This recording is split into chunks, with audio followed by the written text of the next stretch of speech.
Welcome to Nanak classes. दोस्तों, Nanak classes के YouTube channel पे आपका स्वागत है। आज है 30 नवंबर और 30 नवंबर 2022 के जितने भी most important Rajasthan current affairs के क्वेश्चन बनते हैं, आज हम उनका डिस्कस करेंगे। पूरा वीडियो ध्यान से देखना और लास्ट में मैं आपसे क्वेश्चन पूछूंगा जिनके जवाब आपको कमेंट बॉक्स में देने हैं। तो स्टार्ट करें आज की क्लास। आज आपको पता है नवंबर महीना फिनिश हो रहा है, तो इस उपलक्ष्य में आज आपको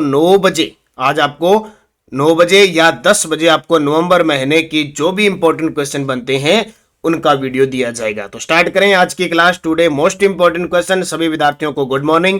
सबसे पहले कल के क्वेश्चनों को रिवाइज करते हैं। कल हमने पढ़ा ई गवर्नेंस पहल में उत्कृष्टता के लिए राष्ट्रीय ई गवर्नेंस पुरस्कार 2022 किसे प्रदान किया गया? तो गंग कैनाल रेगुलेशन कंप्यूटराइजेशन प्रोजेक्ट को। 28 नवंबर से 11 दिसंबर 2022 के बीच भारत और ऑस्ट्रेलिया के बीच सैन्य अभ्यास जिसका नाम है अष्ट्रा हिंद 2022 यानी 22 का आयोजन कहां किया जा रहा है? महाजन बीकानेर में।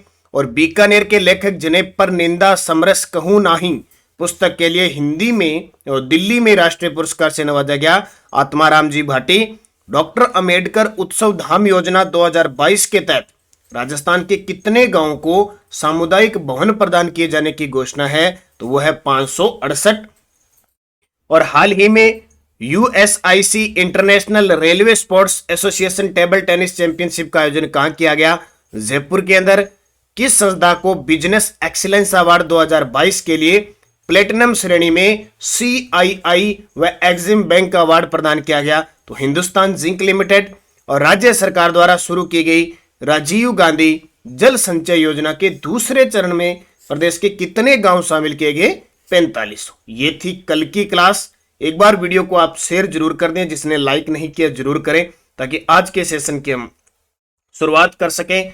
पहला प्रश्न देखिए, प्रदेश में कक्षा 1 से 8वीं तक के बच्चों के लिए मुख्यमंत्री बाल गोपाल योजना की शुरुआत कब से हुई? तो अंततः अब इसकी शुरुआत हो चुकी है। पिछले 6 महीने से शुरुआत होगी, स्टार्ट चल रहा था और पिछले 6 महीने से बच्चे इस बाल गोपाल योजना, नाम तो लगा दिया, बजट में घोषणा तो कर दी बाल गोपाल योजना, लेकिन तरस रहे थे बच्चे दूध के लिए। और अब ये देखिए सुकून भरी दूध के गिलास के साथ तस्वीर आपके सामने। तो मुख्यमंत्री बाल गोपाल योजना की शुरुआत हो चुकी है 29 नवंबर 2022 से। तारीख याद रखना इंपॉर्टेंट आपके लिए रहेगी कक्षा 1 से 8 तक। अब पूरी डिटेल देखिए। प्रदेश में कक्षा 1 से 8वीं तक के बच्चों के लिए 29 नवंबर 2022 मुख्यमंत्री बाल गोपाल योजना की शुरुआत हुई। इसके तहत सप्ताह में 2 दिन दूध उपलब्ध करवाया जाएगा। कितने दिन है? 2 दिन। और एक और इसी के साथ एक योजना और जो सरकार ने बजट में घोषणा की थी कि एक विद्यार्थी को 2 यूनिफॉर्म सिलवाने के लिए कपड़ा दिया जाएगा और सिलाई के लिए बैंक खाते में 200 रुपए ट्रांसफर किए जाएंगे। बाकी सिलाई के लिए कितने भी लगे, बाकी परिवार से उन्हें मदद अपने आप ले लेंगे। वो सिर्फ 200 रुपए सरकार देगी। मुख्यमंत्री ने वित्तीय वर्ष 2022-23 के बजट में इस योजना को मंजूरी दी।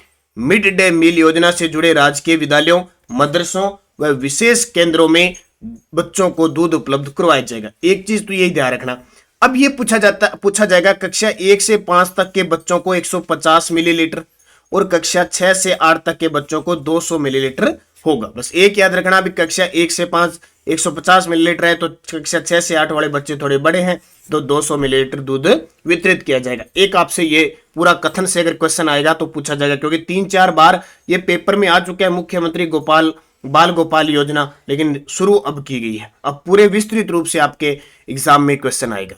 अब देखो, बूस्टर डोज योजना के तहत राजकीय विद्यालयों में अध्ययनरत बच्चों को पाउडर से तैयार दूध सप्ताह में 2 दिन, एक तो मंगलवार का दिन और एक शुक्रवार को उपलब्ध करवाया जाएगा। एक तो 2 दिन याद रखना, मंगलवार और शुक्रवार। किस प्रकार का दूध होगा?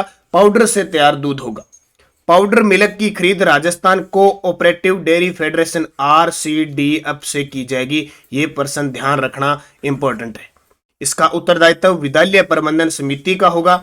दूध की गुणवत्ता का मापन RCDF यानी राजस्थान कोऑपरेटिव डेयरी फेडरेशन व विद्यालय प्रबंधन समिति द्वारा सुनिश्चित किया जाएगा।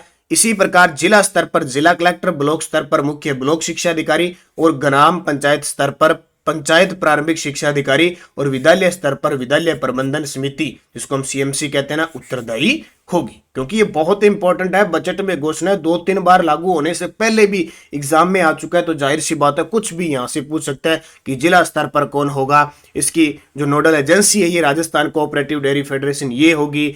कब कब दूध दिया जाएगा, मंगलवार शुक्रवार को 1 से 5वीं तक के बच्चों को 150 मिलीलीटर, कक्षा 6 से 8 तक के बच्चों को 200 मिलीलीटर। बजट 2022-23 में इसकी घोषणा हुई थी और 2 यूनिफॉर्म बच्चों को दी जाएगी। यूनिफॉर्म के लिए ये योजना है और सिलाई के लिए बैंक खाते में 200 रुपए ट्रांसफर होंगे। और योजना कब शुरू हुई? 29 नवंबर 2022 को, सप्ताह में 2 दिन दूध पिलाने की है।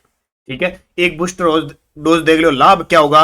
मुख्यमंत्री बाल गोपाल योजना के लागू होने से कक्षा 1 से 8वीं तक के बच्चों के पोषण स्तर में सुधार होने के साथ ही राजकीय विद्यालयों में नामांकन व उपस्थिति में वृद्धि होगी और विद्यार्थियों का ड्रॉप आउट भी रुक जाएगा। इससे मिड डे मील की पौष्टिकता में भी क्या होगी? सुधार होगी। तो ये आपके लिए आज की ब्रेकिंग न्यूज बहुत इंपॉर्टेंट है, अच्छे तरीके से इसको पढ़ लेना। दूसरा प्रश्न, राष्ट्रीय गोपाल रत्न पुरस्कार 2022 की द्वितीय पुरस्कार से राजस्थान के किस गोपालक को सम्मानित किया गया? भाई 26 जो नवंबर होती है, 26 नवंबर संविधान दिवस के साथ साथ दुग्ध दिवस भी होता है, दूध दिवस भी हम बनाते हैं। इस अवसर पर हमारी केंद्र सरकार के द्वारा राष्ट्रीय गोपाल रत्न पुरस्कार दिया जाता है। 3 समूहों के अंदर ये दिया जाता है, प्रथम पुरस्कार, द्वितीय पुरस्कार, तृतीय पुरस्कार। तो देखिए किस गोपालक को सम्मानित किया गया। राजस्थान के है गोपालक, द्वितीय पुरस्कार। ठीक है, प्रथम द्वितीय तृतीय होता है, तो द्वितीय पुरस्कार दिया गया हरि सिंह गोदारा को। किसको? हरि सिंह गोदारा। देखिए कौन है, तो बेंगलुरु कर्नाटक में आयोजित राजस्थान के श्री गंगानगर जिले के सूरतगढ़ तहसील के संगर गांव, नाम सुना होगा, संगर गांव के श्री हरि सिंह गोदारा को कृत्रिम गर्भाधान कार्य में उत्कृष्ट प्रदर्शन के लिए द्वितीय पुरस्कार से नवाजा गया। प्रथम स्थान पर उड़ीसा के गोपाल राणा और तृतीय स्थान पर आंध्र प्रदेश की मच्छेपाली रहे। श्री हरि सिंह गोदारा ने वर्ष 2019 में गंगमूल डेयरी द्वारा संचालित साहिवाल वंशावली चयन परियोजना के अंतर्गत कृत्रिम गर्भाधानकर्ता में अपनी सेवाएं प्रदान की थी। तो ये इंपॉर्टेंट है, आपके लिए बन जाता है। कौन? हरि सिंह गोदारा, श्री गंगानगर जिले के सूरतगढ़ के संगर से। ये सूरतगढ़ घग्गर नदी के किनारे है, आधुनिक राजस्थान का तीर्थ स्थल जहां सबसे बड़ा ताप विद्युत परियोजना संचालित है। और यहीं से 19 फरवरी 2015 को मृदा स्वास्थ्य कार्ड योजना की शुरुआत हुई थी। तो इसको अच्छे तरीके से याद रखना। पिछली साल आपको पता होगा राष्ट्रीय गोपाल रत्न पुरस्कार से प्रथम पुरस्कार सुरेंद्र अवाना जी को मिला था, ये आपको पता होगा। तृतीय पुरस्कार राजेश बागड़िया जी को मिला था। चलते हैं अगले प्रश्न की तरफ और ये बूस्टर डोज देख लो। राष्ट्रीय दुग्ध दिवस पर 26 नवंबर को भारत सरकार के पशुपालन, डेयरी और मत्स्य विभाग द्वारा राष्ट्रीय गोकुल मिशन योजना के अंतर्गत पशुपालन के क्षेत्र में उत्कृष्ट प्रदर्शन करने वाले पशुपालक, कृत्रिम गर्भाधान कार्यकर्ता और दुग्ध उत्पादक सहकारी समितियों को गोपाल रत्न पुरस्कार से सम्मानित किया जाता है। कब? 26 नवंबर को। अब आपके लिए 2 क्वेश्चन, मैंने कुछ दिन पहले ही आपको राजस्थान में कौन क्या का वीडियो दिया है और लगभग मैं बताता रहा हूं आपको। मुझे ये बताना राजस्थान के कृषि व पशुपालन मत्स्य पालन मंत्री वर्तमान में राजस्थान के कौन है? इसका जवाब सारे विद्यार्थी कमेंट में दोगे। तीसरा प्रश्न, 56 भोग, नाम सुना है ना, भजन सुनते हो ना, 56 भोग लगावा। 56 भोग 2022 फूड फेस्टिवल का आयोजन 9 से 12 दिसंबर को जयपुर में किस विभाग द्वारा किया जाएगा? भाई ये क्वेश्चन पेपर में आता है। एक और बता देता हूं, ये जो बाल गोपाल योजना है इसकी शुरुआत हुई थी जयपुर से। ठीक है, बाल गोपाल योजना की शुरुआत जिला पूछे तो कहां से हुई थी? जयपुर से हुई थी, ये भी ध्यान रखना। तो 9 से 12 दिसंबर को जयपुर में किस विभाग द्वारा किया जाएगा 56 भोग 2022 फूड फेस्टिवल का आयोजन? तो उद्योग व वाणिज्य विभाग के द्वारा। किसके द्वारा? उद्योग व वाणिज्य विभाग के द्वारा। तो 9 से 12 दिसंबर 2022 जयपुर में उद्योग व वाणिज्य विभाग के द्वारा 56 भोग 2022 फूड फेस्टिवल का आयोजन किया जाएगा। भाई इस प्रकार के प्रश्न आजकल पेपर में आने लगे। सुबह सुबह की क्लास होती है, एक बार रीडिंग लग जाए तो अपने दिमाग में रह जाएगा भी हाँ किस विभाग के द्वारा? उद्योग व वाणिज्य विभाग के द्वारा। इसकी मंत्री कौन है? शंकुतला राउत जी। उद्योग विभाग की ओर से यह फेस्टिवल राजस्थान हाट यानी जल महल जयपुर में आयोजित होगा। यह आयोजन राजस्थान के व्यंजनों, मसालों की उत्कृष्टता और क्षेत्रीय विविधता से स्थानीय और पर्यटकों को रूबरू करवाने के लिए किया जा रहा है। क्योंकि पर्यटकों को आकर्षित करने के लिए ज्यादातर ये महोत्सव का आयोजन किया जाता है। और आपको पता है सबसे ज्यादा जो पर्यटक आते हैं विदेशी पर्यटक, वो आमेर जिला, जो आमेर जिला है ना जयपुर के अंदर, आमेर दुर्ग, आमेर महल, यहाँ सबसे ज्यादा आते हैं, ये आपको पता है। क्योंकि सबसे ज्यादा विदेशी जयपुर में आते हैं, जयपुर में आमेर क्षेत्र के अंदर आते हैं। चौथा प्रश्न, 28 नवंबर 2022 को सामाजिक न्याय व अधिकारिता विभाग और यूनिसेफ के द्वारा ये जब जब किसके साथ होता है, ये प्रश्न अब तक पूछा गया है। सामाजिक न्याय व अधिकारिता विभाग के मंत्री आपको पता है टीकाराम जूली है, और यूनिसेफ के द्वारा बच्चों के उल्लंघन और शोषण के खिलाफ सुरक्षा नवाचार का पायलट प्रोजेक्ट के रूप में शुभारंभ कब हुआ? स्टार लगा लेना, यह क्वेश्चन बहुत इंपॉर्टेंट है अलवर से। क्या है, दोबारा देख लो, सामाजिक न्याय व अधिकारिता विभाग और यूनिसेफ के द्वारा बच्चों के उल्लंघन और शोषण के खिलाफ सुरक्षा नवाचार का शुभारंभ पायलट प्रोजेक्ट के रूप में अलवर जिले से हुआ है। अगर ये कामयाब रहता है तो पूरे राजस्थान में लागू होगा। अब डिटेल देखो इसकी। 28 नवंबर 2022 को राजस्थान के सामाजिक न्याय व अधिकारिता मंत्री टीकाराम जूली ने सामाजिक न्याय व अधिकारिता विभाग और यूनिसेफ राजस्थान के संयुक्त तत्वाधान में राज्य के अलवर जिले से एक पायलट प्रोजेक्ट के रूप में बच्चों के उल्लंघन और शोषण के खिलाफ सुरक्षा सेव नवाचार का शुभारंभ किया है। नवाचार का उद्देश्य बच्चों के सर्वांगीण विकास के लिए सभी प्रकार की मूलभूत सेवाएं उपलब्ध करवाना है। पॉइंट नोट कर लेना का इंपॉर्टेंट है, बहुत ही शानदार प्रश्न है, क्योंकि स्वस्थ बेटी अभियान की शुरुआत भी कहां से हुई थी? अलवर से हुई थी। वो क्वेश्चन पेपर में आ चुका है। 5 नंबर प्रश्न देखो, प्रदेश के किन 2 शहरों में पीएम वाणी योजना के अंतर्गत वाईफाई डाटा एक्सेस पॉइंट लगाने का पायलट प्रोजेक्ट चल रहा है? कौन सा? पीएम वाणी, प्रधानमंत्री वाणी योजना के तहत वाईफाई डाटा एक्सेस पॉइंट लगाने का पायलट प्रोजेक्ट चल रहा है, तो प्रतापगढ़ और जयपुर के अंदर चल रहा है। देखिए, दूरसंचार विभाग एसटीडीपीसीओ, नाम याद आता होगा एसटीडीपीसीओ। कभी पहले पुराने जमाने में एसटीडीपीसीओ पे जाते थे और वहां बात करते थे, 2-4 मिनट 5 मिनट, कम से कम 10-20 रुपए हम देते थे, इंतजार करते थे। पहले फोन होता नहीं था, ये लैंडलाइन सीधा ही होता था। पहले घर वालों से बात करते थे, फिर वो जाके दूसरे घर में बताता था भी आपकी कॉल आई हुई है, फिर वो जाके बात करता था। वो पल याद करो जिसके याद होंगे। उसी के तर्ज पर वापस देखो, दूरसंचार विभाग एसटीडीपीसीओ की तर्ज पर पूरे प्रदेश में 100 से 200 मीटर की रेंज पर निजी वेंडरों के सहयोग से वाईफाई डाटा एक्सेस पॉइंट का जाल बिछाया जाएगा। प्रधानमंत्री वाईफाई एक्सेस नेटवर्क इंटरफेस यानी पीएम वाणी योजना के तहत पायलट प्रोजेक्ट के रूप में इसका प्रयोग जयपुर और प्रतापगढ़ में किया जा रहा है, और इसकी शुरुआत प्रधानमंत्री नरेंद्र मोदी जी ने दिसंबर 2020 के अंदर पीएम वाणी योजना का शुभारंभ किया था। कब? दिसंबर 2020 है ये पीएम वाणी योजना का शुभारंभ किया था। प्रदेश में इसका शुभारंभ प्रतापगढ़ से हुआ है। कहां से? प्रदेश में इसका शुभारंभ हुआ है प्रतापगढ़ से। ये क्वेश्चन आ चुका है। 2 जिले पूछे तो आपको जयपुर और प्रतापगढ़ करनी है। छठा प्रश्न, मुख्यमंत्री अशोक गहलोत ने उदयपुर की कोटड़ा तहसील में सई और साबरमती नदी पर जलाशय निर्माण हेतु वित्तीय प्रावधान की मंजूरी दी है। इससे किन जिलों को पेयजल आपूर्ति मिलेगी? स्टार लगा लेना, ये प्रश्न तो आता ही आता है। सई जल परियोजना का संबंध किस बांध से है? जोई बांध से। ये पढ़ते हैं। और साबरमती जो अरब सागर के तंत्र का भाग है, साबरमती नदी, ये दोनों ही इंपॉर्टेंट है। ये प्रश्न तो बार बार आता है। सही जो सुरंग भी है, जल सुरंग भी है, तो इसका संबंध जोई बांध से।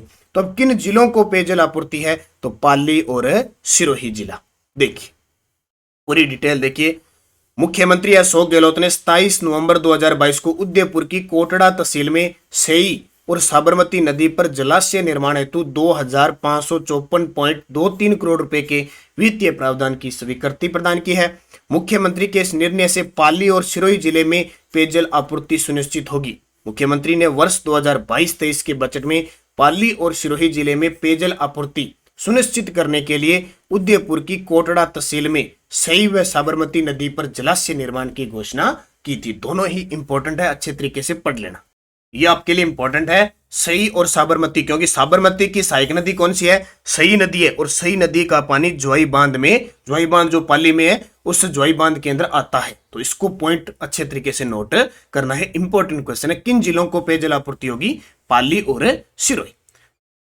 7 नंबर प्रश्न देखो, 8वें राष्ट्रीय COCDC पुरस्कार 2022 समारोह का उद्घाटन उद्योग वाणिज्य मंत्री शंकुतला रावत ने कहां किया? तो ये किया शेरगढ़ जोधपुर के अंदर। 8वें राष्ट्रीय COCDC पुरस्कार 2022 समारोह का उद्घाटन उद्योग व वाणिज्य मंत्री शंकुतला रावत ने कहां किया? शेरगढ़ जोधपुर में। अब देखिए शेरगढ़ यानी इसका पूरा नाम क्या है? COCDC यानी राज्य भारतीय राज्य औद्योगिक विकास व निवेश निगम। तो देखिए राजस्थान राज्य औद्योगिक विकास व निवेश निगम लिमिटेड तो है रीको, और भारतीय राज्य औद्योगिक विकास व निवेश निगम है COCDC की ओर से राजस्थान की उद्योग व वाणिज्य मंत्री शंकुतला रावत जोधपुर जिले के शिकारगढ़, यहाँ शिकारगढ़ है ना, शेरगढ़ लिख दिया गया, थोड़ा सा चेंज करेंगे भी, यहाँ पे शेरगढ़ करना है, शिकारगढ़ करना है, सॉरी शिकारगढ़, शिकारगढ़, ये शेरगढ़ हो गया, शिकारगढ़, शिकारगढ़, ठीक है, शिकारगढ़ है, शिकारगढ़, शिकारगढ़ में 8वें राष्ट्रीय COCDC पुरस्कार 2022 समारोह का उद्घाटन किसने किया? तो हमारे राजस्थान की उद्योग व वाणिज्य मंत्री शंकुतला रावत ने जोधपुर के शिकारगढ़ में 8वें राष्ट्रीय COCDC पुरस्कार 2022 समारोह का आयोजन हुआ। किसका? भारतीय राज्य औद्योगिक विकास व निवेश निगम। तो ये परीक्षा की दृष्टि से इंपॉर्टेंट बनेगा। बूस्टर डोज देखो, शंकुतला रावत ने COCDC की ओर से देश के विभिन्न हिस्सों की कंपनियों, संस्थानों, औद्योगिक प्रतिष्ठानों के पदाधिकारियों, उद्यमियों को उनके उत्कृष्ट कार्य और विभिन्न क्षेत्रों में उल्लेखनीय योगदान के लिए राष्ट्रीय पुरस्कार देकर सम्मानित किया गया। EDC लिमिटेड गोवा को उत्कृष्ट SIDC पुरस्कार प्रदान किया गया। तो ये आपको अच्छे तरीके से याद रखना है। यहाँ थोड़ा सा शेरगढ़ की जगह कौन सा है, शिकारगढ़ कर लेना, शिकार करना है।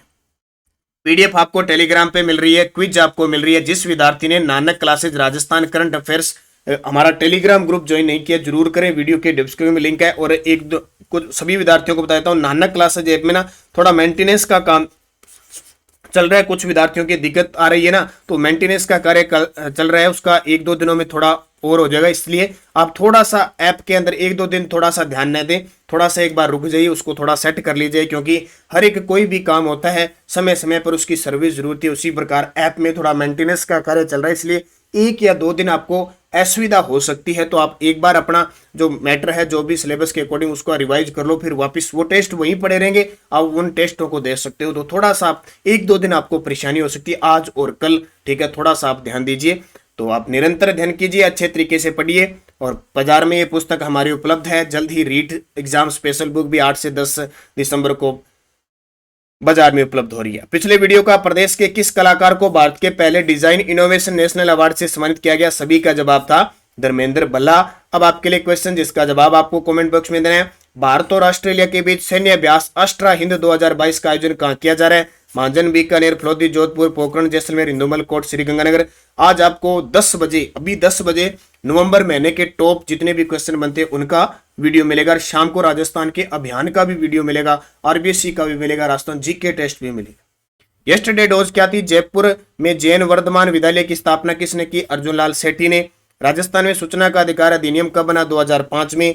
राजस्थान में पहली रेल कब चलाई गई? 1874 में। और एंगलिंग नाथ जी के मंदिर किस जिले में है? उदयपुर में। और राजस्थान का जतिन दास बाल मुकुंद बिसा को कहते हैं। बहुत ही शानदार आपके जवाब थे, आप सभी को हार्दिक शुभकामनाएं। आप इसी प्रकार अपना गृह कार्य करते रहेंगे तो निरंतर आगे बढ़ते रहेंगे।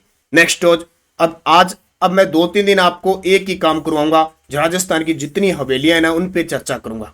बछावतों की हवेली किस जिले में है? नाथुराम पोदार, सेठ जयदयाल केडिया, सीताराम सिंगतिया की हवेली कहाँ है? सेठ राधा कृष्णन केसर देव कानेडिया की हवेली कहाँ स्थित है? चार चौक की हवेली, चेतराम की हवेली कहाँ स्थित है? और ताराचंद रुइया की हवेली कहाँ स्थित है? अब 3-4 दिन मैं आपको हवेलियों पे ये कराऊंगा। आप सारे विद्यार्थी जिसको पता नहीं है, कोई जरूरी नहीं होता कि सभी को पता होता है, आप ढूंढ के पुस्तक में से ढूंढ के इनके उत्तर लिखोगे, क्योंकि यहाँ से 1 प्रश्न पक्का आता है। इसलिए आपको ये गृह कार्य मिल गया। अगर आप गृह कार्य करोगे तो साथ साथ चलोगे तो आपको फायदा मिलेगा। तो ये थी आज की करंट की क्लास। वीडियो को लाइक शेयर करें। मैंने आपको बता दिया ऐप में 2nd ग्रेड की रीट की सारी टेस्ट सीरीज चल रही है, लेकिन 1-2 दिन मेंटेनेंस का कार्य थोड़ी सी आपको असुविधा हो सकती है। बाकी टेस्ट वगैरह सबके चल रहे हैं। कोई एक आधा विद्यार्थी हो सकता है उसका कहीं रुक जाए और कर जाए तो दिक्कत आ सकती है। तो आप निरंतर अध्ययन करते रहें, पढ़ते रहें। और आज 10 बजे आप नवंबर 2022 की महत्वपूर्ण क्लास देखना नहीं भूलें। धन्यवाद। जय हिंद, जय भारत।